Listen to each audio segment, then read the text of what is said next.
기자님, 평상시 저한테 계속 얘기했잖아요. 네. 누구를 죽이자. 네. 누구를 죽이자 그랬어요. 누구를 죽여요? 살려야죠. 예. 정유라 씨 네. 추적하고 있죠, 지금도. 네, 그렇습니다. 예, 특검은 못 잡아도 주진우는 잡는다. 네. 주진우가 잡을 때 안민석은 옆에서 숟가락 하나 건진다. 네. 그죠? 예. 네. 그렇지는 않고요. 특검에서 열심히 쫓고 있습니다. 네. 특검에서요? 네. 정유라 씨는 범죄를 직접 저지르지 않았다 이렇게 얘기하고 생각하는 사람들도 많은데 그 범죄 수익에 가장 큰 수혜를 입은 사람이고요. 그리고 범죄 행위에 관여했던 사람입니다. 그래서 꼭 필요합니다. 무엇보다도 최순실 씨가 그 거만한 태도를 보이고 있는데 검찰청사에서도 특검에서도 마찬가지입니다. 거의 수사관과 검사 보기를 그 아랫사람처럼 보고 거의 인정하는 부분이 하나도 없어요. 그래서 증거를 대면 그때서야 그랬겠죠. 이런 식으로 진실을 호도하고 있습니다. 그래서 정유라가 꼭 필요합니다. 네. 그럼 정유라 씨가 들어오면 네. 안민석 의원도 주진우 기자도 방송에서 수시로 그 얘기를 했는데 최순실의 그 오만하고 도도하고 버르장머리 없는 네. 전문용어로 싸가지 없는 네. 최순실의 아킬레스건이 정유라다. 네. 정유라를 만약에 소환하거나 체포하거나 강제 소환하게 되면 최순실이 무너질 것이다. 이 얘기를 계속했거든요. 최순실이 흔들리고 구멍이 날 거는 맞습니다. 근데 예. 그렇다고 해서 오만 방자하고 싸가지 없는 그런 부분이 바뀌진 않아요. 원래 천성이 바뀌지는 않습니다. 예, 우리가 그 오만 방자고 싸가지 없는 거 바뀌길 기대하는 것보다도요, 그냥 네. 무기징역 오랫동안 쫙 살았으면 좋겠어요. 지금 특검에서 수사하고 있는데 여러분들이 생각하는 것보다 훨씬 더 큰 범죄와 그 다음에 큰 돈이 예. 그리고 큰 비리들이 숨겨져 있습니다. 그래서 그래서 하나씩 둘씩 드러나면 박근혜와 최순실의 게이트의 실상을 보게 될 것입니다. 예. 사심이 없다고요? 돈에 욕심이 없다고요? 네. 전혀 그렇지 않고 모든 것이 자기의 사심과 돈을 위해서 이루어졌다는 것을 여러분께서 금방 확인하게 될 겁니다. 네. 주기자 하면은 이제 탐사 보도의 거의 그 대표적인 기자라고 볼 수가 있는데, 우리가 주기자 만나면은 물어볼 게 너무 많아요. 사석에서 이렇게 만나면 저를 아는 척도 안 해요. 제가 왜요? 상당히 싸가지 없이 그래요, 저한테. 제가요? 제가 형인데 저한테 맨날 형이라 그래요. 형님이라고 안 그러고. 기분 나빠 죽겠어. 두 분 각별하시잖아요. 네, 사이가. 각별한데 네. 제가 좀 동생인데 주로 나무라는 편이에요. 제가 나무입니다. 그래서 나무랍니다. 네. 자, 아직도 이러고 운동하고 있어. 자, 오랫동안 최순실의 존재를 미리 파악을 하고 오랫동안 추적을 했어요. 네. 왜 그랬어요? 박근혜가 대통령이 될 것 같더라고요. 그래서 제가 관심을 갖기 시작했던 것이 박근혜 주변이었는데, 당연히 박근혜 가족들과, 근데 가족보다 더 영향을 받는 정윤회 최순실이라는 존재를 바로 파악하게 됐습니다. 그래서 그게 언제쯤에요? 2005년쯤이었어요. 상당히 오래전에. 12년 전 일이네요. 네네. 그러다가 유경재단 폭력 사건이 터졌죠. 네. 그래서 제가 더 한 발자국 다가가서 취재하게 됐습니다. 그때 신동욱, 그 다음에 박근영 이런 분들, 그리고 유경재단 사람들을 가까이 지내면서 굉장히 무서운 사람들이구나 이런 생각이 들었어요. 가족 간에 깡패를 보내서 싸움을 하고 깡패를 사서 그 싸움에 대응하는 걸 보고, 저 사람들은 굉장히 대단한 가족이구나 이런 생각을 했습니다. 근데 그 중간에 그 핵심에 최순실, 정윤회가 있었습니다. 그러면은 우리가 유경재단 분쟁이 시작된 게 88년도. 네.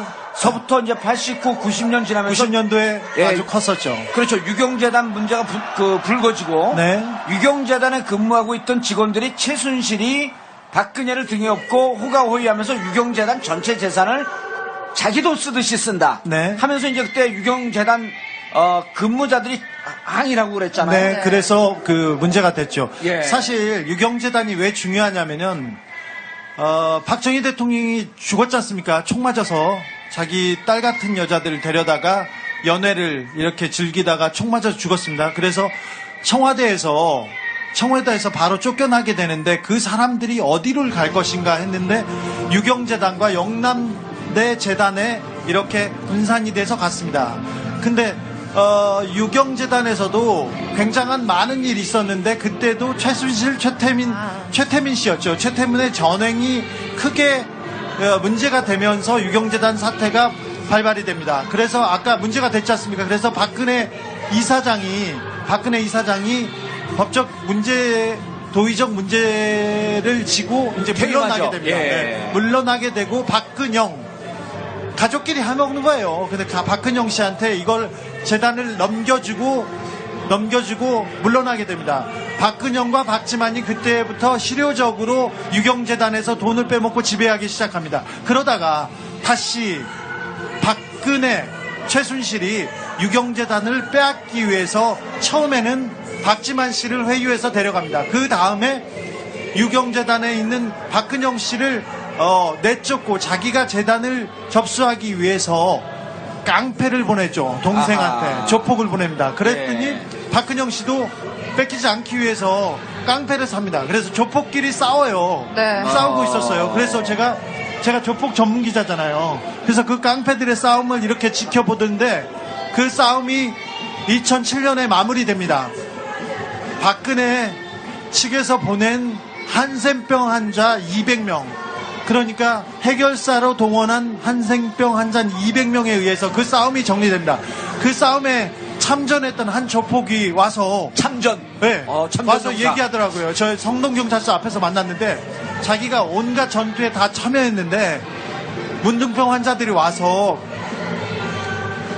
들어왔는데 어떻게 할 수가 없더래요. 예. 제가 이걸 취재하면서 저기 신월동 자동차 중고차 매매 상가에서 그 한센병 환자들 그때 동원됐던 조폭들을 만났어요. 예. 지하에서 만났는데 너무 무서웠어요. 눈썹과 얼굴이 뭉그러졌다고 해야 예. 되나요? 형체가 이렇게 했는데 굉장히 무서웠어요 그때. 예. 자, 정리하면요. 90년도에 본격화된 유경재단 운영의 문제 때문에 네. 박근혜 당시 최태민과 물러나고 이사장이 물러나고 박지만 박근영이 유경재단을 장악하고 네. 다시 2000년 초중반에 3, 4, 5년에 박근혜 씨가 유경재단을 차지하기 위해서 박근영과 전쟁을 벌였고 그렇죠. 이때 조폭이 동원됐고 종국적으로 박근혜 씨가 2007년에 한센병 환자들을 동원하면서 전쟁은 종결이 됐다. 네, 종결됐습니다. 근데 이 와중에 2007년도에 주진우 기자가 보기에 정윤의 최순실이 핵심적으로 그 내부에 있었다. 네네. 라고 하는 걸 찾아냈다. 네. 제가 막 혼자 다 찾아낸 건 아니고요. 예. 그렇게 보고 있었죠. 아니, 왜냐하면 저는 안 찾아냈거든요. 네. 그때 2007년도에 해결사로 동원됐던 한센병 환자의 조폭 두몽, 예. 적과 12범 임두성은 2008년에 네. 새누리당 한나라당의 비례대표 2번 비례대표 맞아. 2번 예. 국회의원이 됩니다. 예. 박근혜를 쫓아다니고 따라다녔다는 공으로. 예. 그때 정치자금법으로 했고 또 국회의원이 그 다음에는 못 되죠. 비례대표 했다가. 네, 비례대표 했다가 구속됐는데 예. 그때 제가 임두성을 취재하고 다녔어요. 그렇죠. 취재하고 다녔더니 취재하고 그 내용을 가지고 검찰청에 갔어요. 그래서 검찰청에 가서 검사님이라고 안 하고 형이었어. 형, 내가 이거 까고 터뜨리려고 그랬더니 그러다 우리 죽어. 그래서 검사가? 네. 그래서 검찰에서 수사는 못했는데 제가 그 임두성을 쫓아다니니까 임두성을 다른 혐의로 구속시켰죠. 예.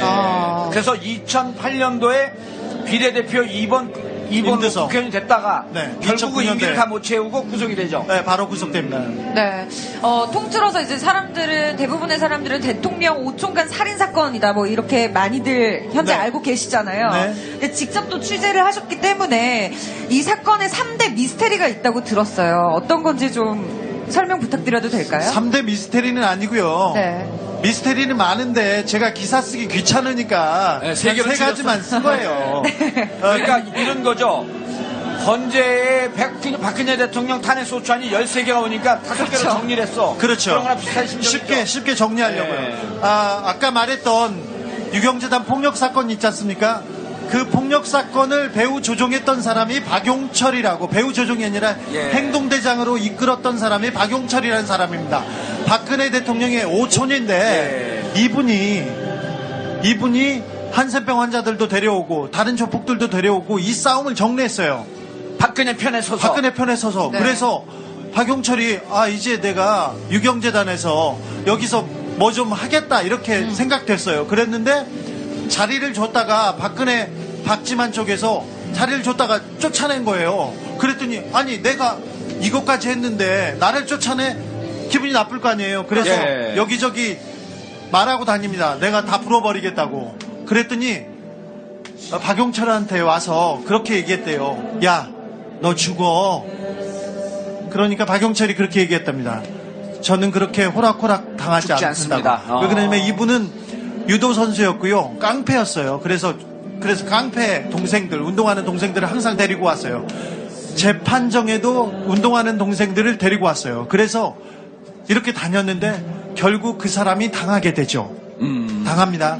근데 박용수란 사람이 박용철을 죽이고 자살을 했다고 했는데 6일날 5시에 박용철의 시신이 수유리 북한산 앞에서 발견됩니다. 그리고 몇 시간 후에 박용수가 목매단 채로 북한산에서 발견됩니다. 몇 시간 후에 이 사건은 박용수가 박용철을 죽이고 자기가 자살한 사건이라고 경찰에서 발표를 해요. 바로 수사를 하나도 안 예. 하고. 자, 수사를 하면 제일 먼저 해야 되는 게 통화 내역 조회를 합니다. 핸드폰. 두 번째로 CCTV를 까보는데 아무것도 안 했습니다.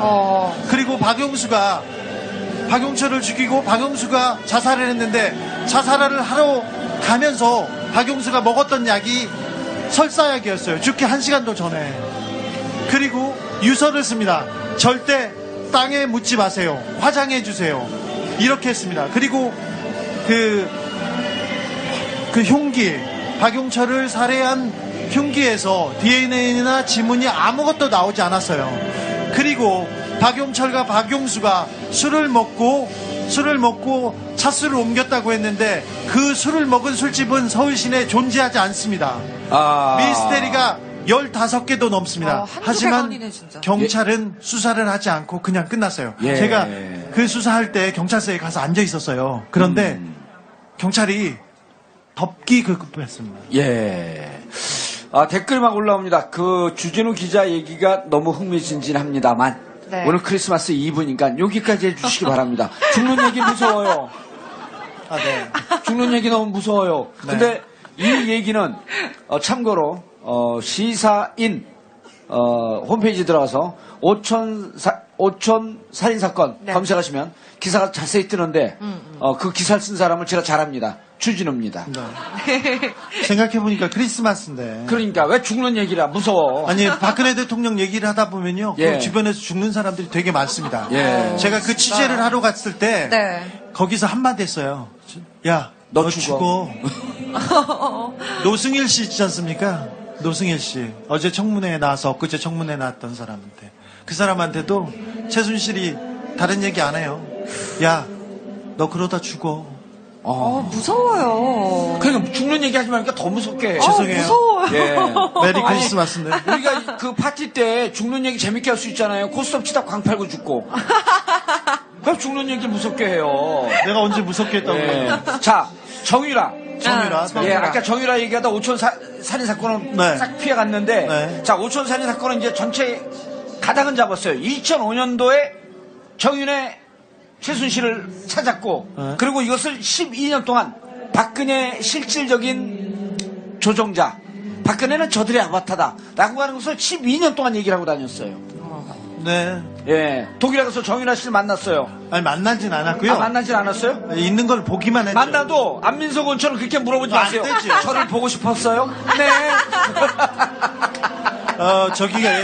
저는 가서 보고 있었죠. 예. 가서 보고만 왔죠. 보고만 왔어요? 네. 정유라는 지금 어디 있을 것인가라고 하는 건 세 번째 질문. 자, 한국일보에서 특종을 냈어요. 8천억이 있다. 근데 그 다음에 우리 언론 보도에 따르면 이미 독일을 중심으로 한 조세 도피처에 10조 이상의 돈이 있을 것이다. 아니 근데 사실은 그걸 주진우 특종이에요? 원래? 제가 보도하진 않았는데 네. 제가 특검에 얘기해 줬어요. 제가 입수한 정보로는 500개 이상의 페이퍼 컴퍼니를 통해서 7 빌리언 유로의 그 자금이 독일 검찰에 발견됐다는 겁니다. 예, 얘기하세요. 예. 그랬습니다. 그래서 지금 쫓고 있어요. 예, 지금 쫓고 있어요? 네네. 그런데 독일 검찰이 이미 4개국에 돈 있는 것을 확인한 거 아니에요? 독일 검찰이 확인하고 있습니다. 확인하고 있고. 네. 그 돈은 추적컨대 어느 돈입니까? 예. 최순실의 돈은 아니고 사실은 박근혜의 돈이라고 저는 생각하고 쫓고 있습니다. 예. 최순실이 돈을 모아놓고 박근혜가 돈을 씁니다. 이게 최순실의 돈입니까? 박근혜의 돈입니까? 이 재단을 하나 만들어 옵니다. 대통령이 야 일로 돈 내. 예. 그런데 최순실이 대표입니다. 그런데 돈을 모아서 같이 씁니다. 이게 누구 겁니까? 박근혜 거라고 얘기해야 되겠죠. 그런데 지금 글로 가고 있습니다. 그런데 제가 보기에는 독일에 있는 돈은 일부분이에요. 사실은 스위스의 비밀 계좌를 박근혜가 박정희 때부터 가지고 있었어요. 박정희 대통령 주변 사람들은 모두 다 스위스의 비밀 계좌를 가지고 있고 미국 뉴욕과 뉴저지의 대저택과 부동산을 가지고 있습니다. 그래서 돈을 미국과 스위스에 주로 숨겨놨습니다. 그런데 박근혜 대통령의 돈은 독일과 리텐슈타인이라는 조세 회피처와 유럽에 있는 조세 회피처와 케이만 군도와 미국의 돈이 있다고 저는 보고 계속 쫓고 있습니다. 예. 그러면 자 이제 많은 그때부터 기자 생활을 했던 분들, 네. 그분들이 자 어디까지 거슬러 올라가냐면 70년대 그 박정희 대통령이 시해되고 네. 그 이후에 최태민이 그 돈을 관리를 했고 이것이 박정희 대통령의 숨겨둔 비자금, 네. 통치자금이라고 이렇게 알고 있는데 그게 거의